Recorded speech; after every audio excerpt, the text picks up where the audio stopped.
Pivot table is a way of summarizing data in a data frame for a particular purpose, and it makes heavy use of the aggregation function. A pivot table is itself a data frame where the rows represent one variable that you're interested in, the columns another, and the cells some aggregate value. A pivot table also tends to include marginal values as well, which are the sums for each column and row. This allows you to be able to see the relationship between two variables at just a glance. Let's take a look at an example. Here we'll load a new dataset, cars.csv. This dataset comes from the Open Data Initiative of the Canadian government and has information about the efficiency of different electric cars which are available for purchase.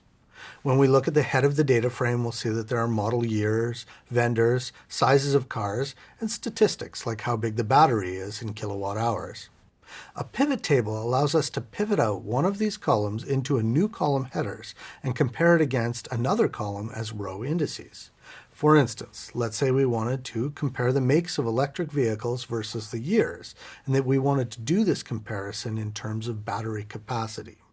To do this, we tell Pandas we want the values to be kilowatts, the index to be the year, and the columns to be the make.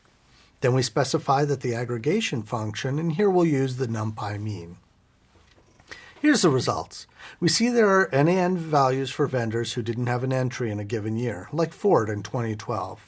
And we see that most vendors don't have a change in battery capacity over the years, except for Tesla, as they've introduced several new models.